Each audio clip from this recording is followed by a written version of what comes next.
السلام عليكم ورحمة الله تعالى وبركاته. أعوذ بالله من الشيطان الرجيم. بسم الله الرحمن الرحيم. الحمد لله رب العالمين. اللهم صل على سيدنا محمد وعلى آل سيدنا محمد كما صليت على إبراهيم وعلى آل إبراهيم إنك حميد مجيد. رب اشرح لي صدري ويسر لي أمري واحلل عقدة من لساني يفقهوا قولي. ബഹുമാനവും ആദരവും നിറഞ്ഞ മുഅ്മിനീങ്ങളെ, അൽ മഹ്ദറത്തുൽ ജലാലിയ ദർസ് പൂർവ്വ വിദ്യാർത്ഥികൾ സംഘടിപ്പിക്കുന്ന റബീ ക്യാമ്പയിൻ്റെ ഭാഗമായി നടത്തപ്പെടുന്ന മങ്കൂസ് മൗലിദ് ആശയ പഠനത്തിൻ്റെ 6ാമത്തെ ക്ലാസ്സിലാണ് നാം ഉള്ളത്. നമ്മുടെ പറയലും കേൾക്കലും അല്ലാഹു കബൂൽ ചെയ്യുമാറാവട്ടെ. ഹബീബ് സല്ലല്ലാഹു അലൈഹി വസല്ലം തങ്ങളെ കാണാനും അനുഭവിക്കാനുമുള്ള തൗഫീഖ് ഇതുകൊണ്ട് അല്ലാഹു നമുക്ക് നൽകി അനുഗ്രഹിക്കുമാറാവട്ടെ എന്ന് ആമുഖമായി ദുആ ചെയ്യുകയാണ്. മങ്കൂസ് മൗലിദിൻ്റെ 1ാമത്തെ ഹദീസും അതിൻ്റെ ബൈത്തും നമ്മൾ വിശദീകരിക്കുകയുണ്ടായി. ഇനി പറയാനുള്ളത് 2ാമത്തെ ഹദീസാണ്. റവാ കഅബുൽ അഖ്ബാർ റളിയല്ലാഹു അൻഹു. കഅബുൽ അഖ്ബാർ റളിയല്ലാഹു അൻഹുവിനെ തൊട്ട് നിവേദനം ചെയ്യുന്ന ഒരു ഹദീസാണ് അടുത്തതായി മഹാനായ മഖ്ദൂം റളിയല്ലാഹു അൻഹു കൊണ്ടുവരുന്നത്. കഅബുൽ അഖ്ബാർ റളിയല്ലാഹു അൻഹു, അദ്ദേഹത്തിൻ്റെ പേര് അബൂ ഇസ്ഹാഖ് കഅബ് ഇബ്നു മാനിയ ഇബ്നു ഹൈനോ എന്ന മഹാനായ താബി പണ്ഡിതനാണ്. താബിയങ്ങളിൽ ജീവിച്ച സ്വഹാബിയല്ല, താബി പണ്ഡിതനാണ്. എന്നാൽ നബി സല്ലല്ലാഹു അലൈഹി വസല്ലം തങ്ങളുടെ കാലത്ത് തന്നെയാണ് അദ്ദേഹം ജീവിച്ചിരുന്നത്. അദ്ദേഹത്തിൻ്റെ നാട് യമനാണ്. യമനിൽ ജീവിച്ച ഒരു മഹാനായ പണ്ഡിതനാണ്. ആ കാലഘട്ടത്തിലെ ശരീഅത്തനുസരിച്ച് ഈസാ നബി അലൈഹി സ്വലാമിൽ നിന്ന് നിലനിന്നു പോന്നിരുന്ന ശരീഅത്തനുസരിച്ച് ജീവിച്ച ഒരു മഹാനായ പണ്ഡിതനാണ് അദ്ദേഹം. സല്ലല്ലാഹു അലൈഹി വസല്ലം തങ്ങളെക്കുറിച്ച് കേൾക്കുകയും മുൻ വേദങ്ങളിൽ നിന്ന് സല്ലല്ലാഹു അലൈഹി വസല്ലം തങ്ങളെക്കുറിച്ച് മനസ്സിലാക്കുകയും ചെയ്തു. അങ്ങനെ അദ്ദേഹം മുസ്ലിമായി. പക്ഷേ അദ്ദേഹം സല്ലല്ലാഹു അലൈഹി വസല്ലമയെ കാണാനുള്ള ഭാഗ്യം അദ്ദേഹത്തിന് ലഭിച്ചിരുന്നില്ല. പല അഭിപ്രായങ്ങൾ, അദ്ദേഹം മുസ്ലിം ആയത് എപ്പോഴെന്നുള്ളതിൽ പല അഭിപ്രായങ്ങളുണ്ട്. പല പണ്ഡിതന്മാരും പറയുന്നത് നബി സല്ലല്ലാഹു അലൈഹി വസല്ലമയുടെ കാലത്ത് തന്നെ അദ്ദേഹം മുസ്ലിം ആയിട്ടുണ്ട്. യമനിലേക്ക് ഇസ്ലാം കടന്നു വന്ന സമയത്ത് അവിടെ നിന്ന് മുസ്ലിം ആയിട്ടുണ്ട്. നബി സല്ലല്ലാഹു അലൈഹി വസല്ലം തങ്ങളെക്കുറിച്ച് ആദ്യമേ പഠിക്കുകയും മനസ്സിലാക്കുകയും നബി സല്ലല്ലാഹു അലൈഹി വസല്ലം തങ്ങൾ വരുന്ന കാലമാണ് എന്നൊക്കെ തിരിച്ചറിയുകയും അങ്ങനെ മുസ്ലിം ആവുകയും ചെയ്ത ഒരു പണ്ഡിതനാണ് എന്ന് രേഖപ്പെടുത്തി വെച്ചിട്ടുണ്ട്. അല്ല, മഹാനായ അബൂബക്കർ സിദ്ദീഖ് റളിയല്ലാഹു അൻഹുവിൻ്റെ കാലഘട്ടത്തിലാണ് അദ്ദേഹത്തിൻ്റെ ഇസ്ലാം സ്വീകരിക്കലുണ്ടായിട്ടുള്ളത് എന്നും, അല്ല ബലപ്പെട്ട അഭിപ്രായം അനുസരിച്ച് ഉമർ ബിനുൽ ഖത്താബ് റളിയല്ലാഹു അൻഹുവിൻ്റെ കാലഘട്ടത്തിലാണ് അദ്ദേഹം ഇസ്ലാം മതം സ്വീകരിക്കുകയും ചെയ്തത് എന്ന് കിതാബുകളിൽ കാണാൻ സാധിക്കുന്നുണ്ട്. യമനിലാണ് അദ്ദേഹത്തിൻ്റെ ജീവിതം, യമനിലാണ് അദ്ദേഹത്തിൻ്റെ നാട്.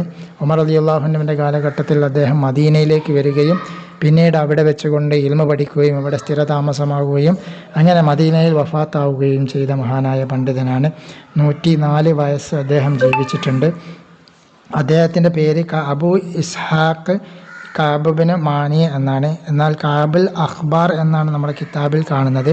അവിടെ അഖ്ബാർ എന്നുള്ളത് കൊണ്ട് ഉദ്ദേശം ആ കാലഘട്ടത്തിൽ ജൂത ക്രൈസ്തവ പണ്ഡിതന്മാർ, നമ്മൾ ഇന്ന് ആലിമ് അല്ലാമ എന്നൊക്കെ ഉപയോഗിക്കുന്നത് പോലെ അല്ലെങ്കിൽ ഉസ്താദ് എന്നൊക്കെ ഉപയോഗിക്കുന്നത് പോലെയുള്ള പണ്ഡിതന്മാരായ ആളുകൾക്ക് നൽകപ്പെടുന്ന ഒരു സ്ഥാനപ്പേരാണ് അഹ്ബാർ എന്നുള്ളത്. അഖ്ബാർ അല്ല, അഹ്ബാർ എന്നുള്ളത് ആ സ്ഥാനപ്പേർ. അഥവാ മുൻ വേദങ്ങളിൽ അദ്ദേഹം വലിയ പരിജ്ഞാനമുള്ള ആളായിരുന്നു. ആ കാരണത്താൽ അദ്ദേഹത്തെ വിളിക്കപ്പെടുന്ന ഒരു സ്ഥാനപ്പേരാണ് അഹ്ബാർ എന്നുള്ളത്. അദ്ദേഹത്തിൻ്റെ പേര് അബൂ ഇസ്ഹാഖ് കഅബ് ഇബ്നു മാനിയ എന്നാകുന്നു.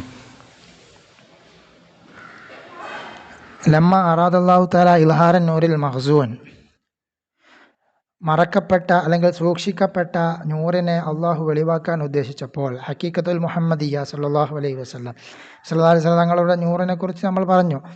ആദ്യമായി അള്ളാഹു സൃഷ്ടിച്ചത് റസൂൽ സല്ലല്ലാഹു അലൈഹി വസല്ലമയുടെ നൂറാണെന്ന കാര്യം നമ്മൾ കഴിഞ്ഞ ഹദീസിൽ പ്രതിപാദിക്കുകയുണ്ടായി.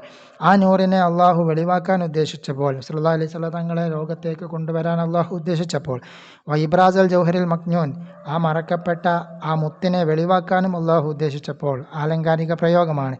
നൂറ് എന്നാൽ എന്ത് എന്ന് കൃത്യമായി നമുക്കറിയില്ല എന്ന കാര്യം നമ്മൾ കഴിഞ്ഞ ക്ലാസ്സിൽ പ്രതിപാദിക്കുകയുണ്ടായി.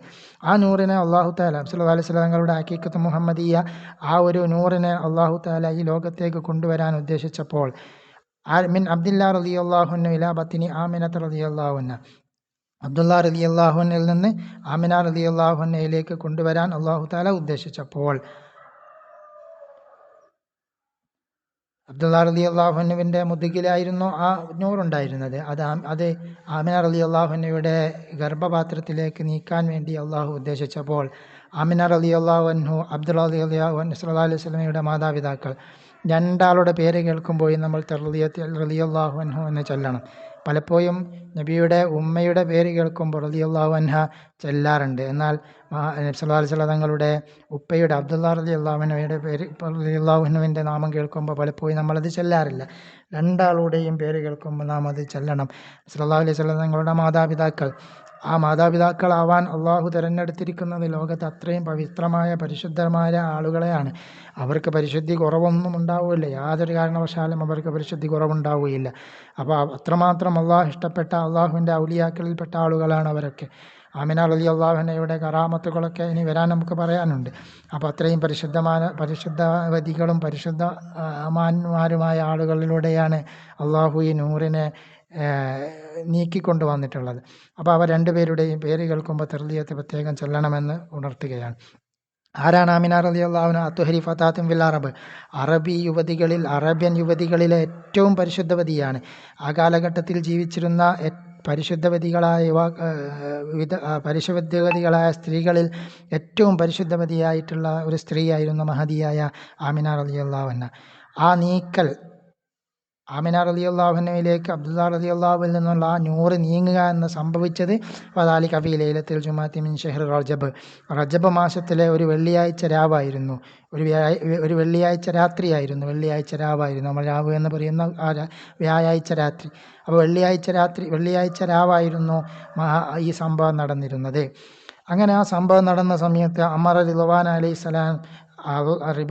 അലൈഹിസ്സലാമിനോട് അള്ളാഹു കൽപ്പിച്ചു. അങ്ങനെ കൽപ്പിച്ച സമയത്ത് ഫുത്തിഹ അബ്വാബുൽ ജിനാൻ, സ്വർഗത്തിൻ്റെ വാതിലുകൾ തുറക്കപ്പെട്ടു. സ്വർഗത്തിൻ്റെ വാതിലുകളൊക്കെ തുറക്കാൻ വേണ്ടി അള്ളാഹു കൽപ്പിച്ചപ്പോൾ സ്വർഗത്തിൻ്റെ വാതിലുകളൊക്കെ തുറക്കപ്പെട്ടു. മറ്റൊരു നബിയുടെയും ജനനം ഇങ്ങനെ സംഭവിച്ചിട്ടില്ല. വളരെ പരിശുദ്ധമായ ലോകത്ത് ആകാശഭൂമികളിൽ അല്ലെങ്കിൽ പ്രപഞ്ചത്തിലെ എല്ലാ വസ്തുക്കളും മനുഷ്യനും ജിന്നുമല്ലാത്ത മറ്റെല്ലാ വസ്തുക്കളും കൃത്യമായ അറിവോടെയും അവരുടെയൊക്കെ സന്തോഷത്തോടെയും കൂടെയാണ് ഈ സംഭവങ്ങളൊക്കെ നടന്നത് എന്ന് മഹാന്മാർ കിതാബുകൾ രേഖപ്പെടുത്തി വെച്ചിട്ടുണ്ട്. അങ്ങനെ സ്വർഗത്തിൻ്റെ വാതിലുകൾ തുറക്കപ്പെട്ടു. വതസയ്യനത്തുൽ ഹൂർ വൽ വിൽദാൻ, സ്വർഗത്തിലുള്ള ഹൂറിലിങ്ങളും അതേപോലെ തന്നെ അവിടെ സേവനത്തിനായി അള്ളാഹു പ്രത്യേകം തയ്യാറാക്കി വെച്ചതായ ആ കുട്ടികളും അവരൊക്കെ ചമഞ്ഞൊരുങ്ങുകയുണ്ടായി. സല്ലല്ലാഹു അലൈഹി വസല്ലം തങ്ങളുടെ വരവിൽ സന്തോഷിച്ചുകൊണ്ട് അവരൊക്കെ പ്രത്യേകം ഒരുങ്ങുകയുണ്ടായി. വദുക്കത്ത് ബഷായിറുൽ അഫ്റാഹ്, സന്തോഷത്തിൻ്റെ സുവിശേഷം കാതുകളിൽ അടിക്കുകയുണ്ടായി. സല്ലല്ലാഹു അലൈഹി വസല്ലം തങ്ങളുടെ നൂറിതാ നീങ്ങിയിരിക്കുന്നു എന്നുള്ള ഈ സന്തോഷത്തിൻ്റെ വാർത്ത എല്ലാ കാതുകളിലും കേൾക്കുകയുണ്ടായി. മനുഷ്യന് ജിന്ന് അല്ലാത്ത മറ്റെല്ലാ ജീവികളും ഈ സന്തോഷ വാർത്ത കേട്ടിട്ടുണ്ട് എന്ന് മഹാന്മാർ രേഖപ്പെടുത്തി വെച്ചിട്ടുണ്ട്. അപ്പോൾ സല്ലല്ലാഹു അലൈഹി വസല്ലമയുടെ ആഗമനം, ആ നുതുഫത്തിൻ്റെ നീക്കം, ആ നീക്കത്തിൻ്റെ സന്തോഷ വാർത്ത എല്ലാവരും അറിയുകയുണ്ടായി. ആ സന്തോഷത്തിൽ എല്ലാവരും സന്തോഷം പ്രകടിപ്പിക്കുകയുണ്ടായി. ആ സന്തോഷത്തിൻ്റെ ഭാഗമായിട്ട് സഹറത്ത് കവാക്കിബു സ്വബാ, പ്രഭാത നക്ഷത്രങ്ങൾ ലംഘി മറയുകയുണ്ടായി. ആ സന്തോഷത്തിൽ ജീവികളും അചേതര ജീവികളും എല്ലാം സന്തോഷം പ്രകടിപ്പിച്ചിട്ടുണ്ട്. അതിൻ്റെ ഭാഗമായിട്ട് പ്രഭാത നക്ഷത്രങ്ങളൊക്കെ ലംഘി മറയുകയുണ്ടായി. ആ സമയത്ത് വനാദാ മുനാദിം വിസ്സമായി വല്ലി, ആകാശഭൂമികളിൽ വെച്ച് വിളിച്ചു പറയുന്ന ഒരാൾ വിളിച്ചു പറഞ്ഞു. എന്താ വിളിച്ചു പറഞ്ഞത്? അല, അറിയുക, ഇന്നൽ നൂറൽ മക്നൂന, തീർച്ചയായിട്ടും ഒളിഞ്ഞു കിടക്കുന്നതായ ആ നൂറ്, മിൻഹു സയ്യിദുൽ ബഷർ, അതിൽ നിന്നിതാ ലോകത്തിൻ്റെ ബഷറിൻ്റെ നേതാവ് ഇതാ വരുന്നു.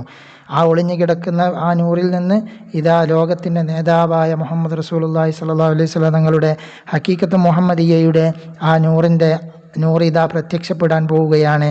എങ്ങോട്ടേക്ക്? ഫീ ബത്നി ആമിന റളിയല്ലാഹു അൻഹുവിൻ്റെ വയറ്റിലേക്ക്, അവിടുത്തെ ഗർഭപാത്രത്തിലേക്ക് ഇതാ ആ നൂറ് വന്നിരിക്കുന്നു. ആ ഗർഭപാത്രത്തിൽ കദിസ്തക്കറ, ഫീ ബത്നി ആമിനത്ത കദിസ്തക്കറ, ആ ഗർഭപാത്രത്തിൽ ആ നൂറ് വന്നിരിക്കുന്നു. അപ്പോൾ ലോക നേതാവായ മുഹമ്മദ് റസൂലുള്ളാഹി സ്വല്ലല്ലാഹു അലൈഹി വസല്ലം തങ്ങളുടെ നൂറ് അബ്ദുല്ലാ റളിയല്ലാഹു അൻഹുവിൽ നിന്ന് ആമിന ബീവി റളിയല്ലാഹു അൻഹയിലേക്ക് ഇതാ വന്നിരിക്കുന്നു.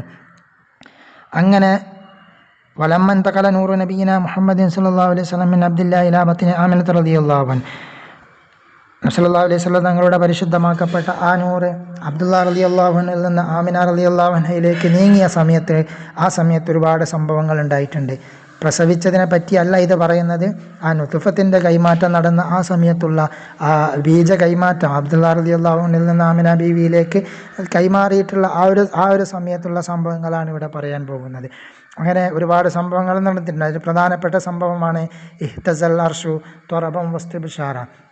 ആഹ്ലാദം കാരണത്താൽ, അതുപോലെ തന്നെ സന്തോഷം കാരണത്താൽ അർഷ് പ്രകമ്പനം കൊണ്ടു അർഷ് വിറക്കുകയുണ്ടായി. അർഷ് വിറച്ച ഒരുപാട് സംഭവങ്ങൾ പറയപ്പെടുന്നുണ്ട്.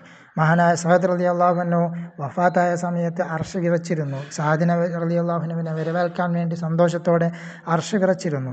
ഒരു സ്വഹാബിയുടെ വരവേൽപ്പിൽ സന്തോഷത്തിൽ അർഷ് വിറച്ചിട്ടുണ്ടെങ്കിൽ ആലമിൻ്റെ നേതാവായ മുഹമ്മദ് റസൂലുള്ളാഹി സ്വല്ലല്ലാഹു അലൈഹി വസല്ലം തങ്ങളുടെ വരവിൽ എത്രമാത്രം അർഷ് സന്തോഷിച്ചിട്ടുണ്ടാവും. ആ സന്തോഷമാണ് ഇവിടെ പറയുന്നത്. ഇഹ്തസൽ അർഷു ത്വറബൻ വസ്തിബ്ശാറ. സന്തോഷം കൊണ്ടും ആഹ്ലാദം കൊണ്ടും അർഷ് വിറക്കുകയുണ്ടായി. വസാദൽ കുർസിയു ഹൈബത്തം വഖാറ. കുർസി അതിൻ്റെ ഗാംഭീര്യം കൊണ്ടും അതിൻ്റെ ഗാംഭീര്യം പ്രകടിപ്പിക്കുകയുണ്ടായി.